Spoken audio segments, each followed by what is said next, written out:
Welcome back to the Getting to Know Denver podcast. This is episode 137, where we're going to talk about the big debate. If you're buying your first place, should you buy a condo, townhome, or a single family home to get started? And we're going to talk through the pros and cons of each of those, depending on your situation, your time frame, finances, what matters most to you. And we'll get right into it now and talk about why this matters and what people oftentimes think through when they go through this process. Your first buy, I often think that first buy can be a make it or break it type decision for you, because you make a mistake on the first one and it's going to cost you, and you'll be kind of pedaling upstream. Where if you make a great decision, years. Yeah, you do. Real estate should be long-term, right? Is how you should be thinking about it. And if you make a big mistake on the first one, then oftentimes, if you make a great decision on the first one, then it can springboard you to the next one and to the next one. And I've seen many people do that. We've helped a lot of people do that. Yep. So let's talk about the first one to see, what makes the most sense here. Yeah, I'd say commonly when people think of, entering the market, getting your first place, they're thinking of getting a condo, especially if your price point is lower. It's kind of a logical entry point. Like you said, it can be a springboard where your dream home might not be a condo, but you can get a really solid condo, live in it, let it appreciate, and then you can use that to move on, move up, and eventually get into your dream home a lot faster than if you never bought that condo at all. Mm-hmm. So especially if location is really important to you, a condo can be an affordable way to get into those more expensive locations. If you have, work inside of Denver and you need to be close to work, things like that, it can make sense to go for a condo rather than getting a townhome or a single family that's like further out from the city. So there's a lot of advantages. Typically, double-edged sword, but the HOA is going to maintain outside of the walls of your unit. So you're not going to have as much maintenance as you would with a single family home. You have access to amenities like pools, clubhouses, services, things like that. So those are all really great things. For some people, it's intimidating, right? Their first home, like they don't want to have to deal with all this stuff, like all the outdoor maintenance type stuff. It's like, sounds like a nightmare to deal with a yard and all that. So I think that's like, for that type of buyer, it's a great option. And if you eventually want to turn it into a rental property, it is nice to have that where you have that lower level of maintenance. Once you've moved on, let's say you're in a single family home, you can, kind of rest assured that you don't have those things going on or the responsibility for them. So the HOA, obviously the negative side of that with condos, you're going to have HOA dues. So that's an additional monthly expense. There's typically HOA rules, regulations, and then you're going to have more neighbors. So those are all kind of the downsides, as well as sometimes financing can be a little bit more difficult in certain complexes. Not only neighbors, but neighbors that you can hear above you and beneath you and on the side. Professional upstairs neighbors. Sometimes. Yeah. So like how many shared walls you have might be something to think about there. End units with nobody above you, typically preferable for those reasons. So I think for first-time buyers, for people who are, busy professionals who just might not want to deal with the upkeep and the maintenance of a single-family home, or just people who are prioritizing location, they really want to be in XYZ neighborhood, or they really want to be close to work, things like that. I think that's where a condo can be a really great opportunity and a good choice for you. So I agree. I kind of like the third level, because if you're in a 1, 2, 3, type building for a condo, if you're on the third level, then you get to be the one that's leaking on everybody else.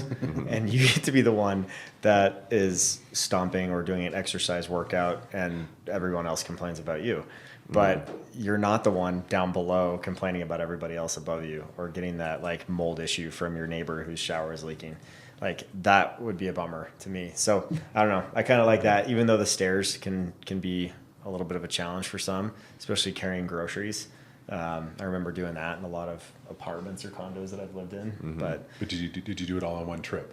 I sucked it up. Did it all in one trip. That's the rule. I'll break my arms before I go in. You have to do 2 loads. Yeah, no way. And then like you get the crease in, like with the old plastic bags, it would just be like this nasty crease in your hands. Now with paper, they just spill all over the place and rip and tear. I'm kind of opposed to that. If you Can we have a soapbox against the mandatory paper bag thing that's going on right now? I could talk for days on that one. I don't know how that helps anything, to be honest, but that's not our topic today. So, and I have to pay 10 cents for it, which is great. So townhomes, what do you think, Brock? Townhomes are a great option because you actually own the land that the property is on. So that's a little bit different than like a condo. You kind of own the box that you're in, right? So you don't have any access to that. Cool thing that I've seen is it gives you access to different insurance policies because you have a lot and block description that's in the legal description of the property. So it gives you a little bit more freedom there. You end up having typically neighbors on left and right of you, but you don't have anybody above you or below you.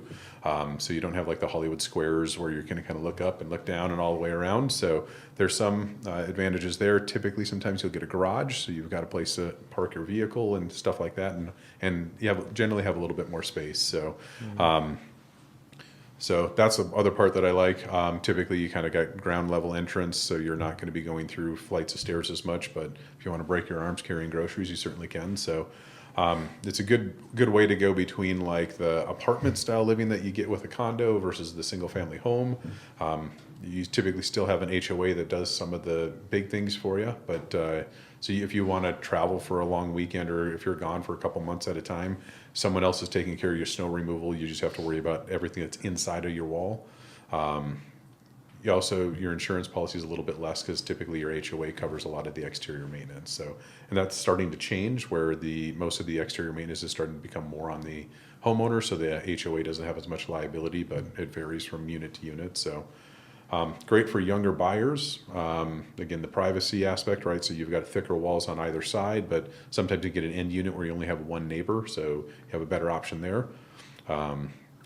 Lock and leave lifestyle, right? So you got some more room, but you can just lock it and take off and go. So HOA dues, kind of the downfall with them. So that sometimes these fees are getting kind of to be rather expensive. So for some reason, Denver, there's like a $400 a month price point that seems to be a tipping point for a lot of buyers. I don't know what you guys are experiencing, but kind of a challenge. Seems to be the new normal. Yeah. So $400 a month in something that isn't appreciating in an asset and isn't a tax write-off for you in interest can be a little bit of a downside. Smaller yards, so if you've got a family, if you're close to parks and stuff like that, it's not so bad. But if you've got a dog, not having a yard can be a drawback as well. So, but it's better than taking 3 flights of stairs from a condo to go downstairs, let your dog relieve themselves. So, makes it a little bit easier. So, townhomes are really popular in our area here in the Highlands Ranch, Littleton, Lone Tree, and Centennial. There's a lot of townhomes in that area. Just people want to be in that area, but affordability is kind of pushing that issue. So that's a great kind of in-between option for a lot of things. So, but ultimately, I think a lot of people, the ideal dream is a single-family home with a white picket fence. So, why don't you, Gabby? I think you got single-family homes. That's Landon. Oh, Yeah. Right. We'll try this again. Landon, why don't you talk about the dream of the single-family home? Well, yeah, you kind of like townhomes, don't you? Is it like the perfect fit? It works. It might be if you're, if that's what you need. I think everybody's need is a little different, but I don't know. I tend to love single family, and the reason why is because you have a lot more separation between neighbors, and as you get older, you like people less. Most people do. I'm just kidding. You get more crotchety as you get older. So, so it is kind of nice to not have to share walls, but. And then like a lot of people have dogs in Colorado, so you need that space, that yard space.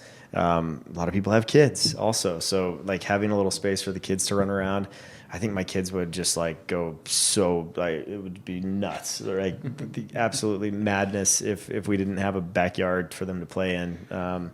So it's nice to have that release, and backyards, barbecues for entertaining is a ton of fun. And so there's a lot of benefits there. It tends to be a higher appreciation rate on single family homes compared to condos and townhomes, because there's a little bit more demand for those, for not sharing any walls and having a yard space. And then you get all the freedom to do updates on the outside, because like on condos and townhomes, a lot of times you can't touch the outside of the property because it has to look uniform with the rest of the building.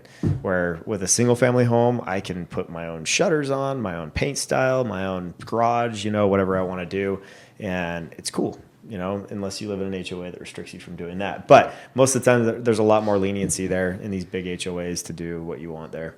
Unless it's pink, that probably won't happen. Like Spencer's house. Too bad he's not here. Yeah. But Spencer has a Pink nice, house. beautiful pink house in Parker. It's The beautiful. Pink Palace. Yep. And then ideal, I think it's ideal for a lot of situations. Could be, you name it, young professionals, families, individuals, aging, people that are trying to avoid stairs. There's a lot of great ranch style homes. So there's a lot of things to like about, not sharing walls, and it does have a little more maintenance to it though. So you got that factor of just being willing to mow the yard every week, pick weeds. You're probably gonna have to deal with a little bit of that, but you can buy a single family with a tiny little yard, with a little patch of grass if you want, if that's what you're after, and Or still not have to share walls. Or zero-scaped with AstroTurf, right? Then We're you don't seeing have that any too. of that, My so- neighbors just did that. They just zero-scaped their whole front yard. So Yep.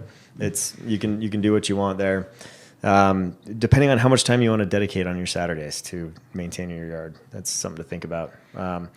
And then, you also have like fences, you got roof, you got siding, paint, like all that stuff to worry about. So there's a little more cost to upkeep those properties. And your insurance is going to be more expensive because you have all of that extra liability, right? Correct. So, Yeah, you're getting coverage for the outside and the inside of your house instead of just the inside. Owning a house can feel amazing, but I think it's important not to jump into it too soon before you're actually ready to go for it. Yeah, and there's definitely a better choice depending on what situation you're in. If your budget is tighter, a condo might help you enter into the market sooner.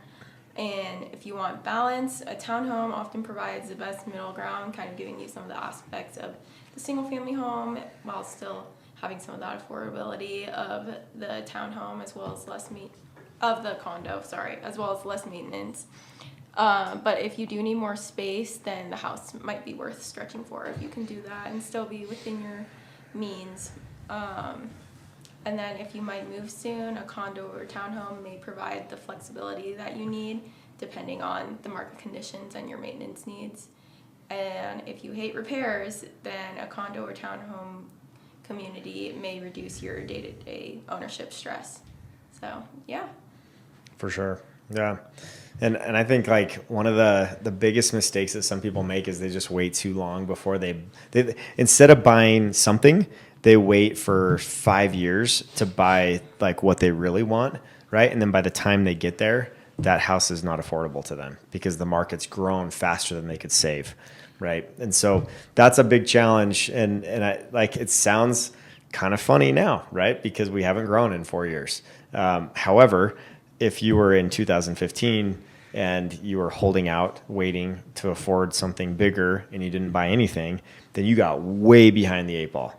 Where if someone bought a condo back then and it grew 10% per year for the next 10 years, 7 years, then all of a sudden you're in a much better spot, compounding each year. yeah. So, Well, we had a client that bought was kind of sitting on the fence, really wanted a single family home for the longest time. And the market just kept outpacing. And I mean, we looked at some properties that were in dire straits, even for his price point.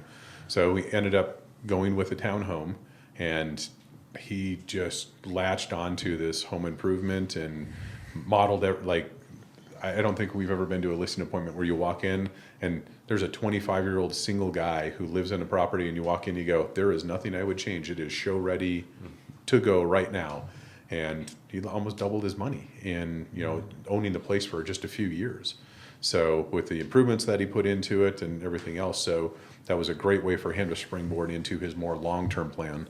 And that's the thing, is it's always this short-term thinking that people are like, well, I want it now, and then they just miss out on that opportunity. Sometimes just buy it. I mean, the first house I bought in Colorado was not my dream home, but I lived in it for 7 years and was able to do enough to it to increase the value on it and turn around and sell it and put me in a great financial spot. Yeah. So, and you got to have that vision of, what are you going to do, and think of a 5 or 10 year plan, which is hard to do sometimes. So. yeah. And some people listening or watching are probably thinking like how on earth could anyone ever put like $200,000 into a house, right? Like it seems unfathomable for a lot of people that have never owned a home. And so like homeowners have a 46 times on average greater net worth than people that are renters. Like That used to be renters. 42. Now it's 46. Yeah. So So it just like there's a huge discrepancy there, and the reason is because most people's nest egg when it comes to retirement comes from real estate.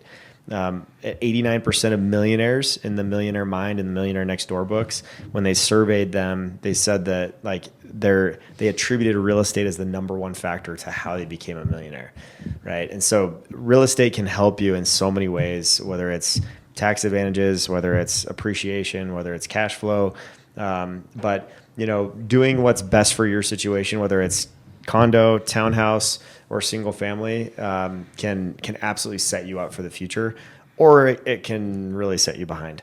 So definitely call an expert. Talk to us if you're in Denver. We would love to help you and get you into the right fit for you, so that it's not something that you regret and you pay the price for 5 to 10 years. Would love to springboard you into great decision after great decision after great decision.